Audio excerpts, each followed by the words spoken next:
Let's talk about what's coming to Disney World in 2025. That's coming up on this episode 443 of WW Prep to Go.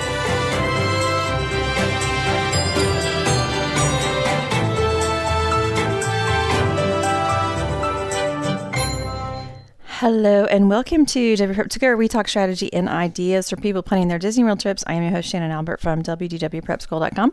Thank you for being here for episode 443. Today, as we often do at the beginning of every year, we're going to talk about what's coming this year. Thankfully, we have a few exciting things to look forward to. I'll go through that list in just a moment. As always, a reminder to follow on social media, but also if you want to be a trip report guest, please use the SpeakPipe information in the show notes of every episode. Also, I want to mention that we do have Patreon. At the end of trip reports, I often do talk about Patreon because there's a video version of the trip reports up there. But I want to mention it here right at the top too, because I did temporarily open up the signups so that there isn't a limit on the number of people that can sign up to be a patron for now. But I do like to keep it under a certain number so that our wonderful Facebook community can stay under a certain amount that is manageable and we can kind of have that community feel still. But for now, I did open it up for anybody who would like to sign up here at the beginning of the year. So let's get into what this year looks like and what we can expect to find at Disney World. After Epcot got most of the attention the last many years, I am happy that this year the other three parks are going to get some attention and new things to look forward to. Let's start with the new parade. Coming to Magic Kingdom, Disney Starlight is the new nighttime parade. It's starting in the summer of 2025.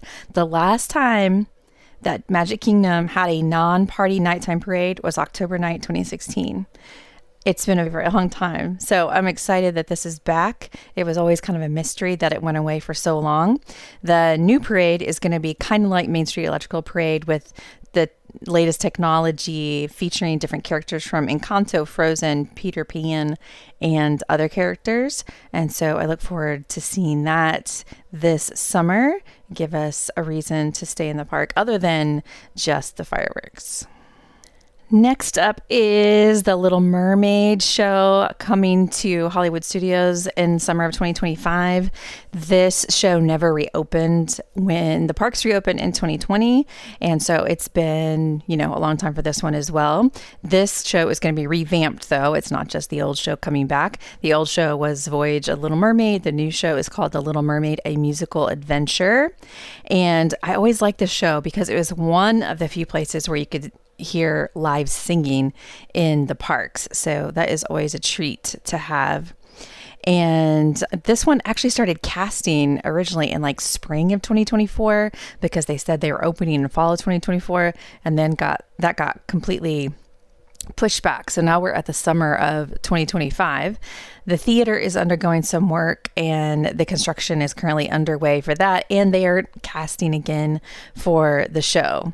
The Disney description says it will feature stunning new set pieces, cutting edge effects, and a bold new design that captures Ariel's imagination and emotions through her unique view of the world around her. This was a much needed update because while I did love the live singing in the previous show, the production value just wasn't there for what you would expect from Disney. So hopefully this new one will be that and still have the live performances. And hopping over to Animal Kingdom, if you are not a fan of It's Tough to Be a Bug, good news because it is going away and Zootopia is replacing it inside the Tree of Life starting in the winter of 2025. We don't have an exact date yet, but this will be a brand new show that is centered around the Zootopia movie, obviously, and it'll be inside the Tree of Life. I know there have been a lot of mixed feelings about It's Tough to Be a Bug. I've often called it one of the ways that parents accidentally traumatize their kids because I think every time I've seen it, there's been kids screaming and parents having to leave in the middle of it because it is kind of a creepy show. But if you do like the show, you have until the end of the year to see it again if you want to. Disney's description says you'll get to explore the various biomes briefly seen in the movie, and you'll be journeying alongside familiar faces like Judy Hopps and Nick Wilde. So that makes sense for Zootopia, and we will look forward to that replacing the creepy crawly show that is there right now. All right. Hopping to Epcot, we have the lounge inspired by Spaceship Earth that is opening in the summer of 2025. We don't have a lot of details that have been announced about it, but we do know that it will be family friendly and that the concept art that they released does show fireworks viewing. So that's an interesting idea. If you can sit in this, what looks to be a beautifully themed space and watch the fireworks, sign me up. Much easier than having to stand in the crowds of people, but we can look forward to that in summer. Also, Epcot is the reimagining of Test Track. Now, if you've been in the parks space for a while, you'll remember that Test Track was rethemed not all that long ago, but Disney decided it needed to do it again. So it is currently closed so that they can work on this, and it will reopen in late summer of 2025. Disney's description of the revamp says, as you race through the revamped Test Track, you'll see cutting-edge technology in action, personalized vehicle designs, and a scenic outdoor journey that reminds us all of the joys of the open road, with new scenes focusing on customization and the connection between mobility and our everyday lives. This will be an exhilarating experience for both longtime fans and newcomers alike. Now, if you did happen to be around with the previous revamp, you may recall that it was closed for a long time, and so there was a lot of anticipation when it reopened, and then it was very similar to the way it was before. So there's a part of me that hopes that this revamp is going to be a bigger change so that the closure will feel more worth it, and it'll feel like we actually did get some kind of upgrade on this attraction. Epcot's not the only park getting a lounge or tavern space. Over at Magic Kingdom, there's a Pirates themed tavern in the works that is opening in late 2025. If you've been in the vicinity of Pirates of the Caribbean recently, you will know that there is a lot of construction going on over there, and that is because there is a tavern opening. We don't have a lot of details about it, but Disney has said that it will extend the story of Pirates of the Caribbean. The artwork kind of gives us Oga's Cantina vibes because it looks like it might be on the smaller side, but super themed in the way that Oga's is. Hopefully there's more sit-down seating than Oga's has, but we will just have to wait and see how it actually looks. Hopefully we'll get some more detailed photos or concept art as we move through the year so we can know more what to expect. But really cool that they're doing these sort of attraction-themed spaces in the parks. That's what we know for 2025, but of course we know there have been a lot more announcements that are coming beyond 2025.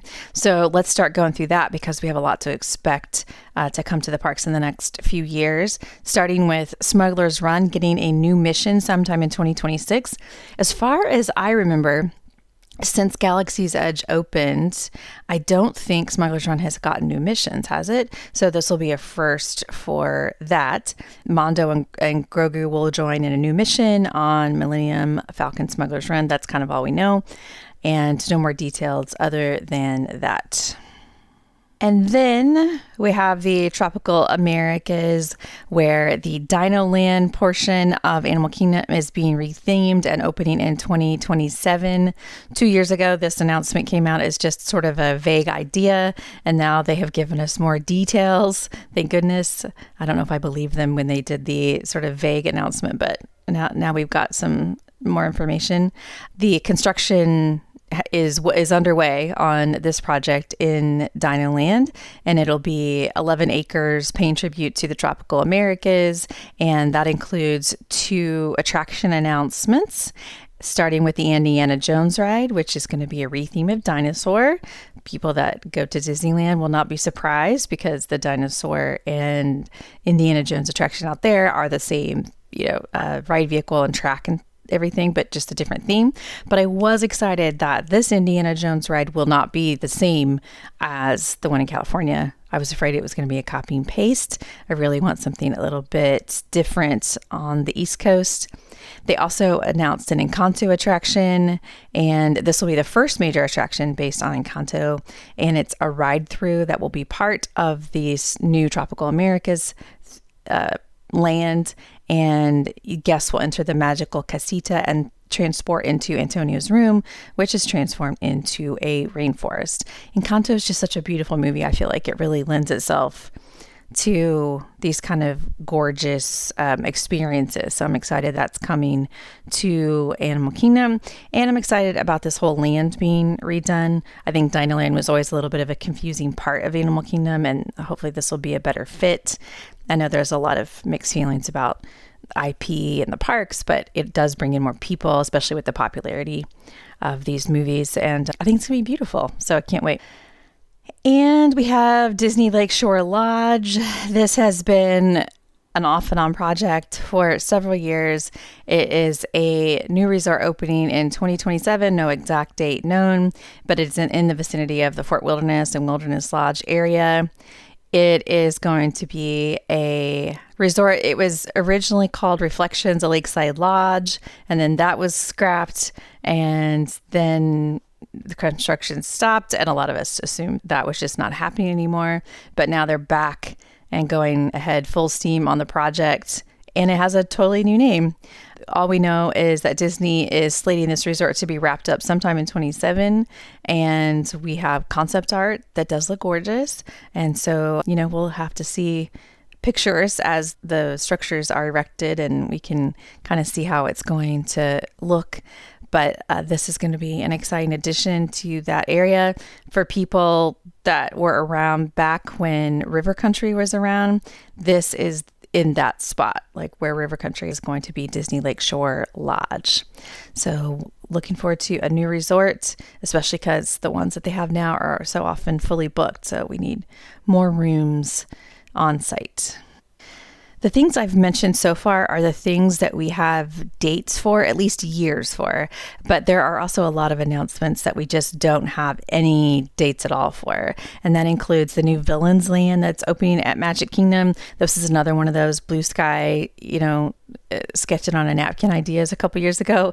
And now that we have actual announcements from D23 Expo, this is the big one from this past year. It's going to have 2 major attractions, dining, shopping. The dirt is already moving, they have said. So excited about the Villains Land. I just know that's going to be crazy popular. Also at Magic Kingdom is the Cars themed addition to Frontierland. Construction is beginning early 2025, but the opening date we don't know about yet. But we'll have 2 new attractions. One is a more thrilling rally race through the mountains, and the other will be more suitable for the whole family. As you may have heard, they are going to replace the water that is over in that area with this attraction. So that's definitely going to change the look of the space to have less water, which I think does make it really beautiful. But apparently that square footage is better used for an attraction, according to Disney. So we will see how that goes. But that's certainly going to be a lot of construction happening over on that side of Magic Kingdom. And another land, the Monsters Inc. land that is coming to Hollywood Studios. Construction is starting this year, and this was a real surprise at D23 Expo, but it says that it'll have guests visiting the Laugh Factory and riding the first suspended coaster in a Disney theme park. I know there's been a lot of anxiety about where this was going to go, and although some of the anxiety was founded because it is going to replace the Muppet Vision Hollywood Studios, they did at the same time say, let's go ahead and throw a rock and roller coaster that is themed after the Muppets at you. This was such a sensitive topic that I don't think Disney even posted the announcement on social media. I want to say that's how they handled it, because they knew that there would be some backlash because people have such a strong tie to Muppets. But we are getting this Monsters Inc. land. There will also be a new play pavilion coming to Epcot. This was announced a very long time ago, but it just didn't open at Epcot when it originally planned, because the announcements were made before the pandemic originally. It'll be located in the former Wonders of Life Pavilion, and this will be an immersive and interactive experience where play fuels the fun. And Disney's description says, built on the power of play, the new pavilion introduces an immersive and an interactive city where you can explore, create, and interact with some of your favorite Disney characters. We may still continue to see this one delayed because it's been in the works for so long, but maybe they'll surprise us and actually get it opened. Wondrous China is another one. This was announced a long time ago, and we thought it was just going to open. It is basically just a new movie in the China Pavilion, but it never did actually open. It was originally set to open in 2020, and that was just a delay. So now we expect that it will be coming someday, but we don't know. That is it for Disney World this year and in the coming years, which is a lot of stuff. And a lot of those announcements were fueled by the fact that Universal Orlando is opening Epic Universe this year. So that is a whole separate topic, but I know that it keeps Disney on their toes and we all benefit from the competition. And we'll have to see how the opening of Epic Universe affects Disney, both in terms of crowds, but also just, are they going to be turning out these projects more reliably to keep up, that kind of thing. I think that will wrap up this episode of WW Prep to Go. For more information on this episode, please check the show notes in your podcast app, where we have a link to an article version of this if you would like to see some of the concept art and things that are related to these announcements. You can do that in the show notes of your podcast app, or head to the website wdwprepschool.com, click on podcast at the top, scroll down to episode 443. Until next time, I will see you on the site.